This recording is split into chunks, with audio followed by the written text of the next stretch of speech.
Well, hello everyone. Thanks for tuning in today. My name is Megan. I am part of the marketing team here at PCS Adventures.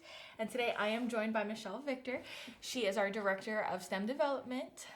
Today we want to kind of thank you guys for joining in, tuning into our out-of-the-box STEAM programming. As always, before we kind of jump into today, I really want to go over the agenda just to give a brief rundown of things we'll talk about, things we'll dive into. We'll start off with a little bit about who PCS Adventures is. We'll jump into enrichment programs, these beautiful little curriculums here. We'll talk a little bit about our enrichment program that we developed here in-house to kind of help guide you through everything. And then, of course, we'll do a little wrap-up. If you have any questions, just let us know. So a little bit about who PCS Adventures is. PCS started off as Pat's Computer School. We've been around since about 1980s. Originally, we started off as an after-school computer program, and then we kind of grew to a network of experiential learning centers. We are really about STEM learning and instilling that passion in STEM. You can find us in most states and all over the world as well. So our products, really exciting stuff. So we got 4 great lines. We have our Brick Lab, our enrichment programs, which is what we will highlight today, our Discover series, and our drones. We provide those turnkey kits that are super easy to implement. We have makerspace materials. They are great for STEM education and career exploration. And then, of course, as always, we do provide training and support for all educators, facilitators, you name it. We're here to help you guys. Our customers, this is kind of a big one. We do create products and services for K-12 classrooms, after school and summer programs, maker spaces, libraries. So a little bit, we're gonna dive in today with enrichment programs. Michelle, I know that enrichment programs is the love of your life. Can you tell me a little bit about who were they developed for? A little bit about their program structure, kind of like an insight of what these bad boys are. Yeah, absolutely. So I've been the Director of STEM Development at PCS Adventures for going on 5 years now. So it's been really cool for me to see a lot of these programs get developed. And so as we're developing them, we're always thinking about where they're going to be used. So we started developing these as part of a summer school program. We worked with sites that had programming for their math and their reading and, science, social studies, their core academics.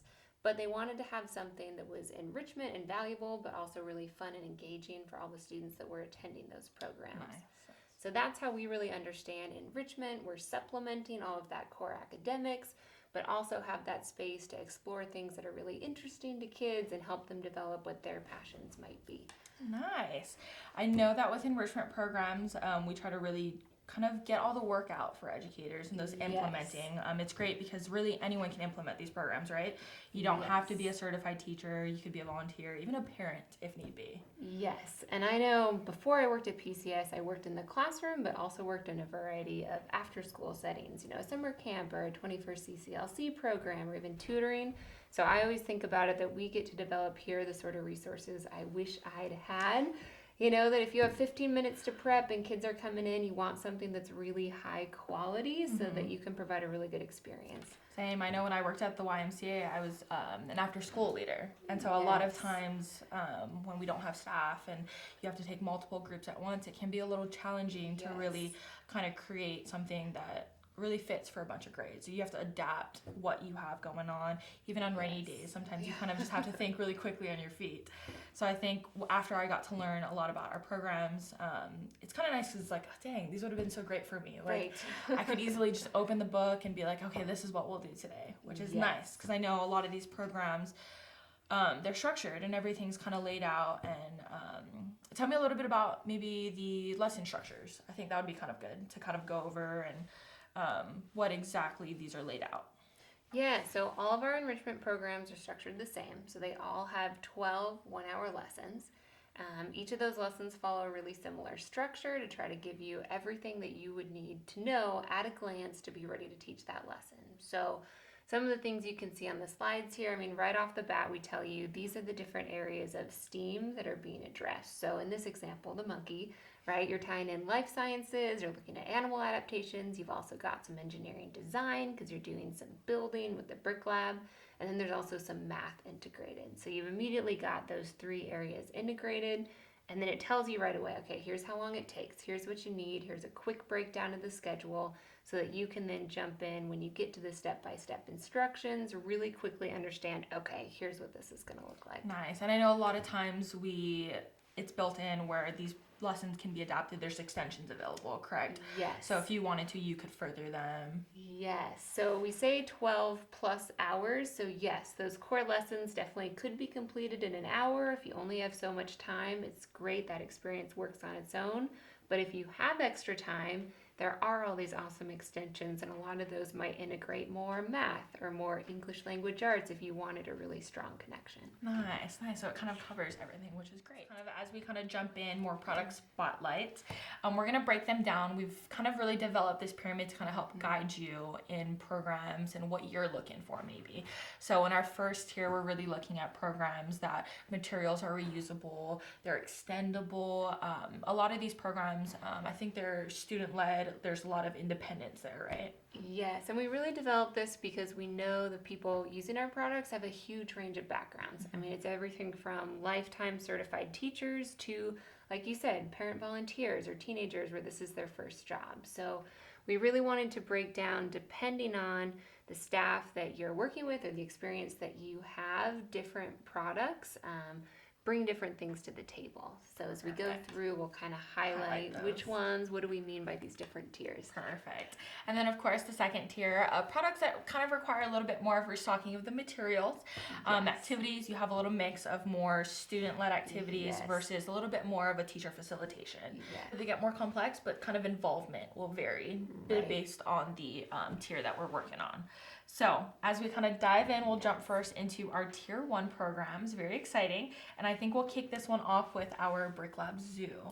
So Brick Lab Zoo, to my understanding, grades 1 through 3. Yes. These ones kind of cover life science. You'll talk a little bit about engineering design, as we were kind of talking about briefly with lesson structures. You got math connections and English language arts connections. Can you tell me a little bit about program highlights in this one? Yeah, so Brick Lab Zoo is one of our classic, most popular titles. It's been around for a long time. So each day you build a different animal, as you can see here. So there are a lot of favorites. There's an elephant, a puma, a yak, which is my favorite. And then, of course, the science there is you talk about, okay, how is that animal adapted? So, the yak has really thick fur, or the puma has really big paws to be quiet, which for the life science is bringing you in this core idea. Nice. So the other awesome thing about Brick Lab Zoo, it comes with our PCS Brick Lab. These are similar to Legos. They're Lego compatible, but it's a unique set that works with all of the activities that come with the curriculum. So this is 100% reusable. No restocking. You can wash the bricks, so you can use it and then use other ideas that you might come up with. And I know that's a really big thing too with reusability. Is like, how far can this take me? Like, what exactly am I getting out of this?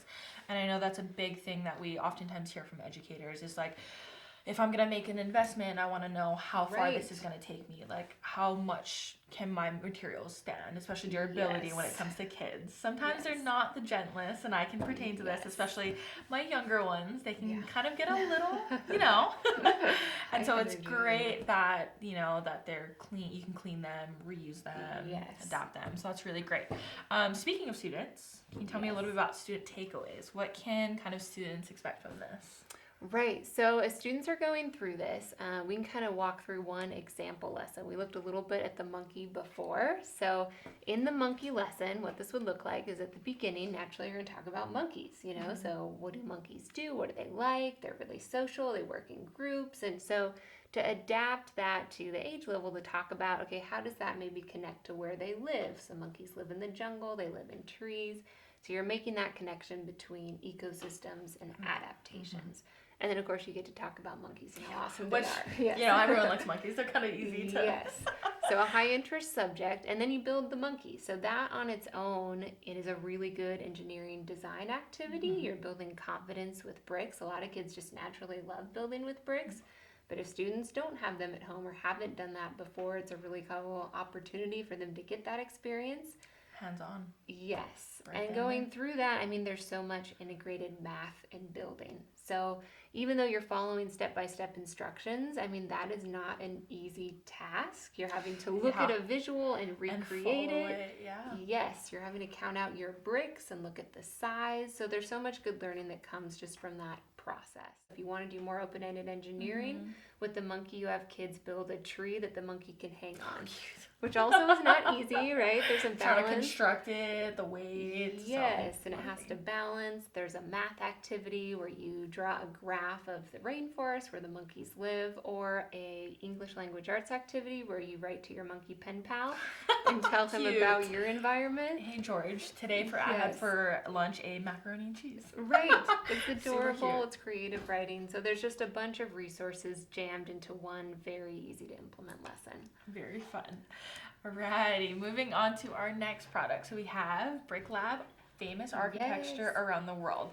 So Brick Lab Famous Architecture really cater for that 4th to 6th grade level. Yes. It covers subject targets like technology, engineering design, math connections, English language arts connections, and then social studies and history. Yes. So this one has a nice round, you kind of get a little bit of everything, it seems like.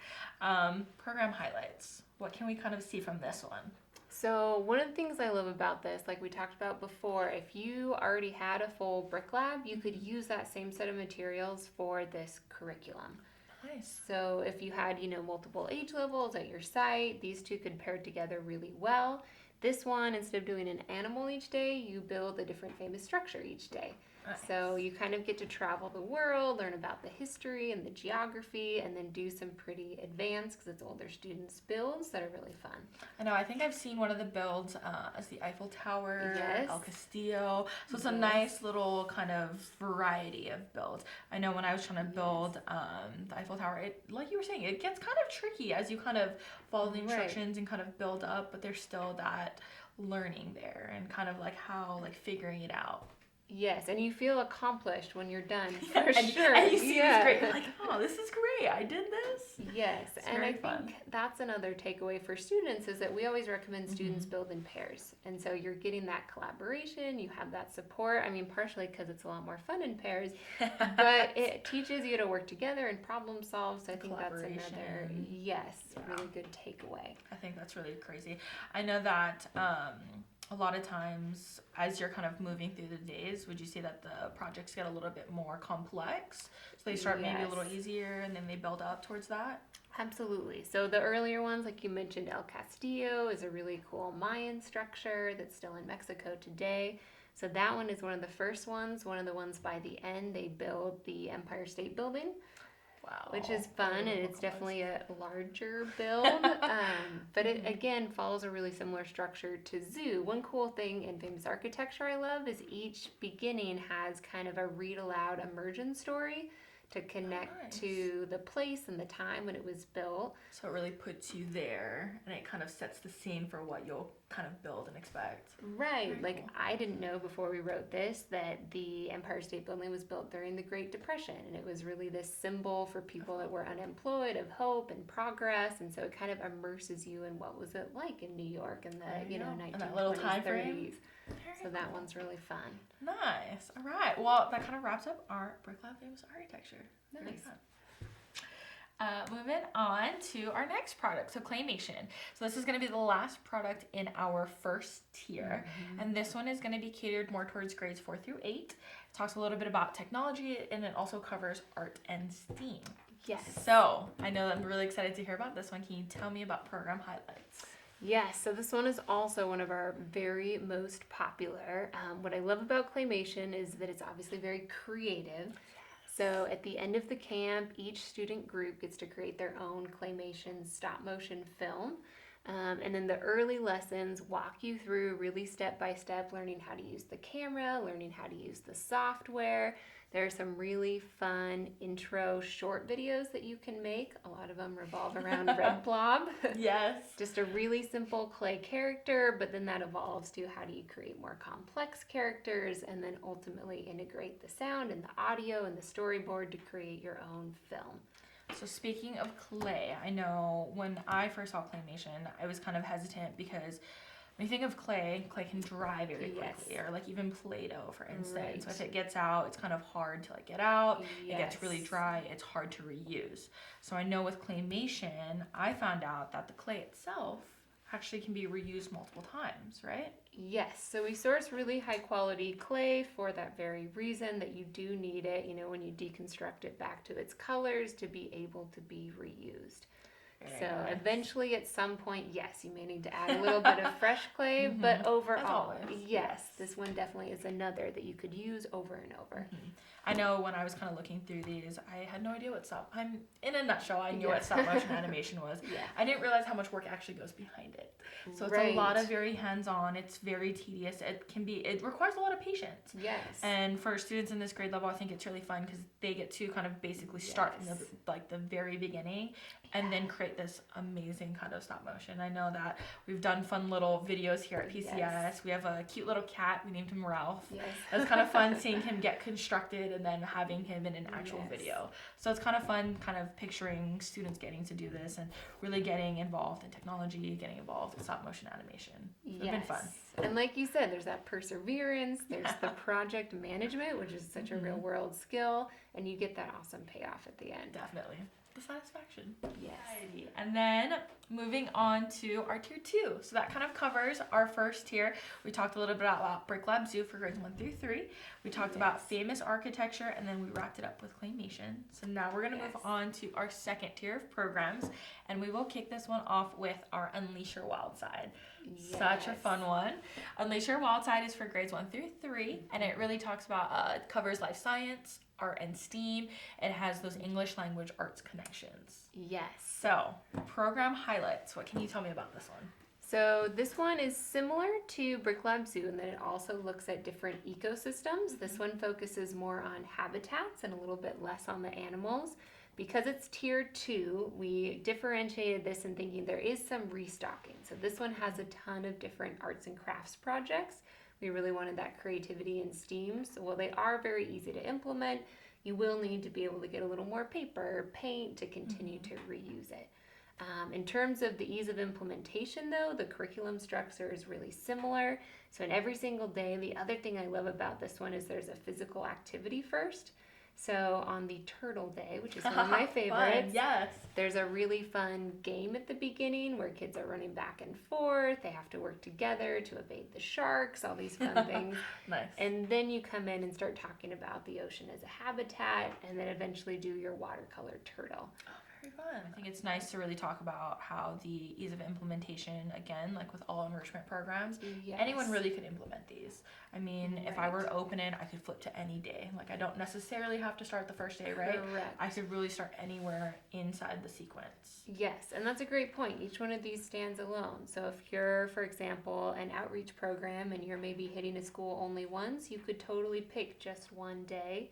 And this is another thing that you mentioned too. We include all the supplies for up to 30 students. And then we try to set it up so that it's pretty easily accessible materials. You can get a refill kit from us, or if you have access to your own, you could continue to reuse it. Nice. Student takeaways?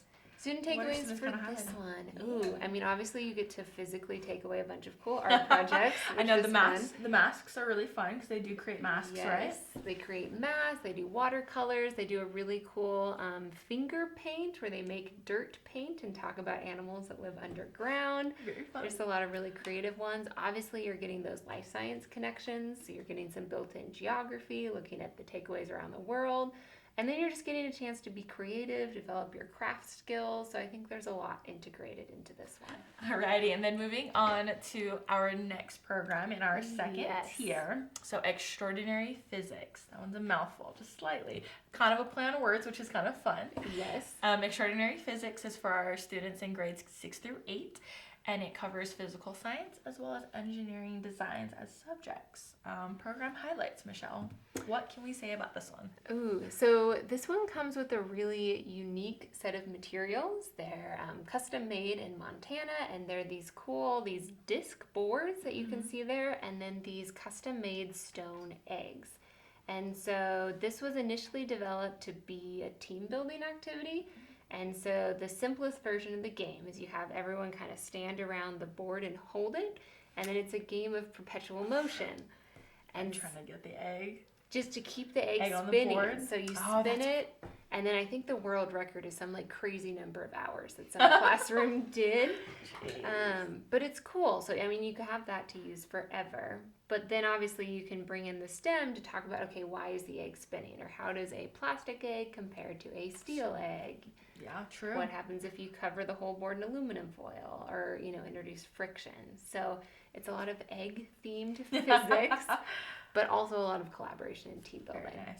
And I think when I had the chance to actually see the eggs and see the boards, they're pretty solid, especially they're well made. Yeah. I mean, I was a little shocked. When you think of a plastic egg, oftentimes, I mean, I thought of Easter. Yeah. And they're very, like, they can be very flimsy. And then when you Yes. compare the two, it's like, wow, this is very, very well made. Like, yes. can withstand quite a bit as well. So I thought it was really fun. I mean, as you're kind of seeing the theme, they're so hands-on. They're interactive. Yes. It kind of makes learning STEM and STEAM very, without even thinking about it, like, this is actually STEM, this is STEAM, I didn't realize it. Because they're fun. I mean, you really kind of get lost in the activity. It's interactive, it's hands-on. Students want to learn more. They want to get more involved. It's kind of almost like, I know we've heard lots of times, like, students are like, we have to stop, like, why? I think I think it's always like relieving, and it's always nice to hear like, my students want to learn more. This is great. Like, I want to teach you more. Please let me do this. Yes. So like, we come back and do this. Adults too. This is one of my favorites. If we're at a conference or something and have one out, it's just an immediately engaging activity that brings people together. And people kind of migrate to it too. It's like a very big, like, oh, what's happening here? Yeah, what is it? It's good. Student takeaways? Oh gosh, obviously a lot of physics, but the other thing I love about this one is there's a lot of integrated engineering. So about half of the activities use the egg game, but the other half do other sorts of activities. So one of them, for example, is to build a catapult that will launch an egg. Very fun. So there's a lot, I think, that's integrated there. That's obviously your problem solving. But again, I think the thing I love most about this is that team building. It'd be awesome to do at the beginning of a program if new kids are coming together. Very fun. Well, sounds like an excellent time. I had to slip that one in there. It needed to. All right. And then last but not least, our Tier 3 programs. So our Tier 3 programs, we're going to kick this one off with Ready, Set, Code. Yes. Such a fun one. Ready, Set, Code is really geared for students in grades 4 through 8. It really dives into technology, robotics and coding, and math connections, all kind of around drones and UAV tech, which is really fun. Program highlights. I'm really excited to hear these ones. Yes, so this one is a much anticipated product. It's been out for a while. We've had really positive feedback. We categorize it as Tier 3 because using the drone technology does take a little more preparation. So you have some apps that you need to download, you need to familiarize yourself with the technology, but we really love them because the payoff for your students is so huge. They get the opportunity to interact with these small mini drones that are really safe to fly inside. And then in Ready, Set, Code, they get to use an app to code autonomous flight missions. Which, can you tell me a little bit about autonomous? This is kind of funny. Yes. Wasn't quite sure exactly what that was. So can you tell me a little bit about that? Yeah, so in the real world, you can fly a drone either manually, so if you've ever gotten one of the toy ones and flown around your living room or crashed it, which is what I have done. Yes. That would be, manual piloting. But a lot of real world drones are flown basically by computers. So this is where, you put all of your code in Ready, Set, Code. It's all drag and drop, really accessible. And then you hit launch and the drone flies itself. Which is crazy to think. I mean, when you think about 4th through 8th grade students and really like integrating the drone tech, like this is very, very great. Materials like the drones, they're state-of-the-art, they're extendable equipment. You can really use them with different curriculums. There's a lot that you can do, and I know a lot of classrooms are starting to adapt more of this technology, and I think students love them. I think it's really great, especially like on a smaller scale. When I first saw the drone, it's perfect. It's very pocket-sized hand. It's not this huge thing. We do have those options for bigger drones as well, but for 4th through 8th graders, I think it's great that they kind of get to experience this. first time. Yes. No, and you're so right. I mean, there's so many ways for kids to learn coding now, which is awesome, but the drones are so motivating and immediately engaging. Yes, super fun. Speaking of the mini drones, can you tell me a little bit about our curriculums that we have available for these? So we have one great drone, and then we have multiple curriculums, correct? Totally. So just like the Brick Lab, where once you have the Brick Lab, you can use it with all these different titles. The same is true for the drones and Ready, Set, Code. So this one really focuses on the autonomous programming, but we have one Ready, Set, Drone that is all the manual piloting and learning about the real world uses of drones and the science behind the physics of flight. And our newest one that we really love is the Drone Designers, which is using the same drones, but basically creating performance art with the drones. You have to create costumes. You're coding them just like you do in Ready, Set, Code, but coding them to perform to a piece of music. Very fun. So it really kind of ties it all together. So it's like you learn basics, you dive into computer science, and then with our drone designers, you explore careers. So it has those real world connections. For instructors who maybe are educators who've never implemented drone tech in their classroom, like what can they kind of expect from that and the ease of implementation for them? Right, that's a really good point. So using the drones, they are obviously really engaging, but it does take a lot of front loading to really establish those routines to use the drones productively. So with the tier 3 ones, you definitely, as the instructor, you're going to be involved. You're going to be leading a discussion. You're going to be modeling things for your students.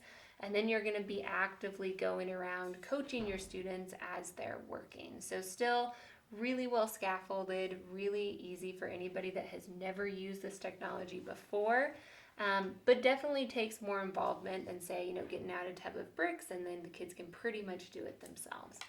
Nice. Well, I know product development has spent a lot of time really thinking through a lot of times what students can expect and what educators has done. And I think it's great kind of being a part of the team and really seeing the moving parts of how these things come together. I think they're great resources.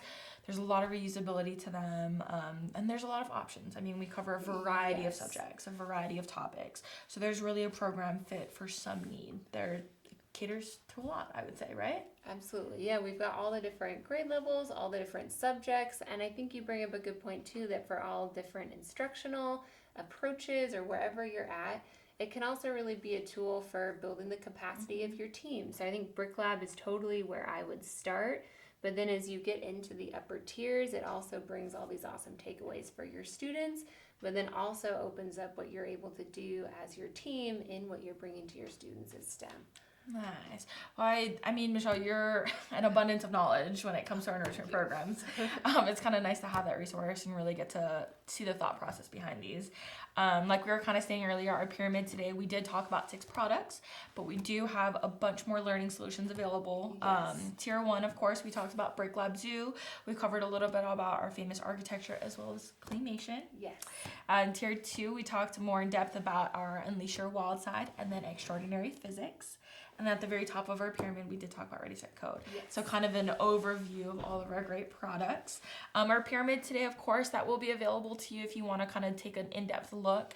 And as we were kind of talking about, there are programs available. There's a variety for different grades, different subjects. If you're a math teacher, we have great math products. And we've kind of laid those out for you folks as well. So take a look. Each tier has very specific programs that Michelle and our team has thoughtfully considered for each level. Other than that, that kind of wraps up our out-of-the-box STEM theme programming today. If you folks do have any questions, let us know. We have great resources available with our pyramid. We'll be giving out curriculum samples for our 6 products that you do see here today. So if you want to kind of see more in depth what that lesson may look like for that day, we got those available for you folks. But other than that, Michelle, I want to thank you for kind of sharing your knowledge with us today. And if you folks have any questions, let us know. Thanks so much for joining us.